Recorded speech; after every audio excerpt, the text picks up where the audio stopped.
Olá, irmãos, saúdo cada um de vocês com a graça e a paz do nosso Senhor Jesus Cristo, amém? Meu nome é Miriam Anita, eu estou aqui para juntinhos estudarmos um texto do irmão Aderson Silva Costa. Ele é lá de Manaus, Amazonas, e o texto chama-se O Deus da Provisão.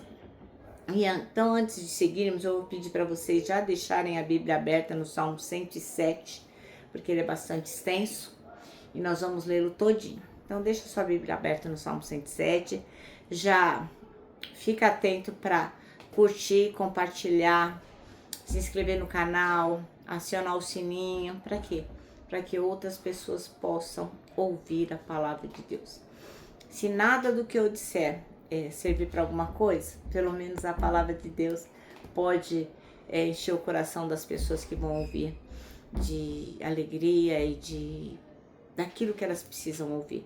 Então, irmão, não deixa de compartilhar, tá bom? Porque a palavra de Deus nunca volta vazia. Vamos orar? Senhor Jesus, nós sabemos que Tu és o Deus da provisão.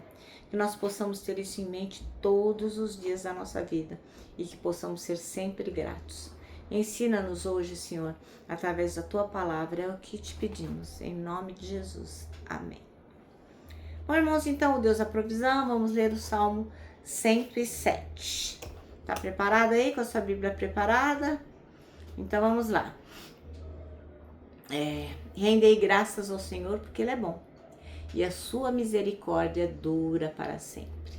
Digam-no os remidos do Senhor, o que Ele resgatou da mão do inimigo, congregou de entre as terras do Oriente e do Ocidente, do Norte e do Mar. Andaram errantes pelo deserto, por ermos caminhos, sem achar cidade em que habitassem, famintos e sedentos, desfalecidos neles a alma. Então, na sua angústia, clamaram ao Senhor e Ele os livrou das suas tribulações. Conduziu-os pelo caminho direito para que fossem a cidade em que habitassem. Rendam graças ao Senhor por sua bondade e por suas maravilhas para com os filhos dos homens, pois descedentou a alma sequiosa e fartou de bens a alma faminta. Os que se assentaram nas trevas e nas sombras da morte, presos em aflição e em ferros, por se terem rebelado contra a palavra de Deus e haverem desprezado o conselho do Altíssimo, de modo que lhes abateu com trabalho o coração. Caíram e não houve quem os socorressem. Então, na sua angústia, clamaram ao Senhor e Ele os livrou das suas tribulações. Tirou-os das trevas e das sombras da morte e lhes despedaçou as cadeias. Rendam graças ao Senhor por sua bondade e por suas maravilhas, para que os filhos dos homens, pois arrombou as portas de bronze e quebrou as trancas de ferro. Os estultos, por causa do seu caminho de transgressão e por causa das suas iniquidades, serão afligidos. A sua alma aborreceu toda sorte de comida e chegaram às portas da morte. Então, na angústia, clamaram ao Senhor e Ele os livrou de suas tribulações. Enviou-lhes a sua palavra e os sarou e os livrou do que lhes era mortal. Rendam graças ao Senhor por sua bondade e por suas maravilhas, para que os filhos dos homens ofereçam sacrifícios de ações de graça e proclamem com júbilo as suas obras.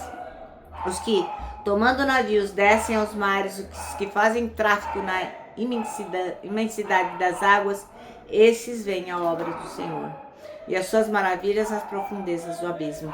Pois Ele falou e fez levantar o vento tempestuoso e elevou as ondas do mar. Subiram até os céus, desceram até os abismos. No meio dessas angústias, desfalecia-lhes a alma. Andaram e cambalearam como ébrios e perderam todo o tino. Então, na sua angústia, clamaram ao Senhor e Ele os livrou das suas tribulações. Fez cessar a tormenta e as ondas se acalmaram. Então se alegraram com a bonança e assim os levou ao desejado porto. Rendam graças ao Senhor por sua bondade e por suas maravilhas para com os filhos dos homens. Exaltem-no também na assembléia do povo e o glorifiquem no conselho dos anciões. Ele converteu o rio em desertos e mananciais em terra seca, terra frutífera em deserto salgado, por causa da maldade dos seus habitantes. Converteu o deserto em lençóis de água e a terra seca em mananciais. Estabeleceu aí os famintos, os quais edificaram uma cidade em que habitassem. Semearam campos e plantaram vinhas e tiveram fartas colheitas. Ele os abençoou de sorte que se multiplicaram muito, e o gado deles não diminuiu, mas tornaram-se a reduzir-se e foram humilhados pela opressão, pela adversidade e pelo sofrimento. Lança ele o desprezo sobre os príncipes e os faz andar errantes onde não há caminho, mas levanta da opressão necessitado para um alto retiro e lhes prospera famílias como rebanhos. Os retos veem isso e se alegram, mas o ímpio por toda parte fecha a boca. Quem é sábio, atente para essas coisas e considere a misericórdia do Senhor. Amém? Bom, então, o Deus da provisão. O versículo escolhido pelo irmão Aderson Silva Costa foram dois, 33 e 35, que diz assim: Deus transformou rios em desertos, e mananciais e terra seca. Transformou o deserto em lençóis de água e a terra seca em mananciais. Aí ele que é lá de Amazonas, lá de Manaus, né, ele fala que 2023 foi um ano inesquecível para a população da Amazônia. Por quê? Porque quem conhece aquela região sabe que o volume de água é imenso. É uma coisa assim indescritível quando é a época da cheia. E o que aconteceu? Nunca ninguém poderia imaginar que haveria uma vazante tão severa que praticamente prejudicou a indústria, prejudicou o comércio, comprometeu a subsistência de muitas famílias, de muitos povos ribeirinhos. Logicamente, né, que muitas pessoas estudam essa vazante, essa seca, né? E muitos estudiosos, muitos jornalistas estavam tentando saber qual é o motivo desse fenômeno, né? Que avassalou tantas vidas, tantas famílias e secou os rios, né? É certo, né, que o homem não tem o menor respeito pela natureza, né? Não tá nem aí para a preservação do meio ambiente.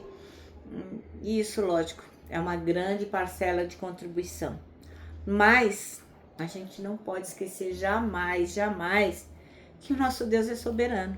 Em primeiro lugar, a gente precisa entender que Deus ainda mantém sobre a mão dele, a forte mão dele, tudo sob o controle dele. Toda a sua criação, foi ele que criou tudo e ele mantém tudo ali, sob a sua mão. Tudo que acontece no universo que ele criou está sendo cuidadosamente supervisionado por Deus. Não é bagunçado, não. Ele está de olho em tudo. A gente tem o conforto de saber que o Pai nunca vai nos desamparar. Apesar da gente passar por sofrimentos, apesar da gente passar por dores, a gente não pode perder a esperança e nem se deixar levar pelo que está acontecendo, pelas circunstâncias, e deixar de confiar na providência divina. Por último, e não menos importante, a gente sabe que o Senhor também transforma o deserto em solo fértil, como a gente lê em Isaías 35:1, que diz assim, o deserto e a terra ressequida se regozijarão, o ermo exultará e florescerá como a tulipa. Então nós sabemos que Deus cuida de tudo e que nada é bagunçado, nada é por acaso. Deus está sobre todas as coisas. A gente só precisa confiar e perseverar, pois a gente sabe que o nosso Deus sempre fará a sua parte. Amém? Bom, o nosso manancial termina assim, A soberania de Deus deve ser reconhecida de fato, não apenas em meras palavras de nossos cânticos. É porque a gente às vezes fala, mas na hora do vamos ver, né? Não reconhece. Bom, irmãos, então eu vou terminar aqui deixando meu abraço diário de urso, e dizer que para nós que cremos que o nosso Deus é o Deus da provisão, para nós o abraço dá muito certo. Então a gente pode abraçar todas as pessoas, porque nós sabemos em que temos crido. Quero que vocês estejam em mente com o nosso versículo deste ano, que é o Salmo 25:12, que diz: quem é o homem que teme ao Senhor? Ele o instruirá nos caminhos que deve seguir. Isso é fundamental. E agora vou me despedir com a frase de A.W. Tozer, que diz assim: tudo está errado até que Deus venha e conserte as coisas.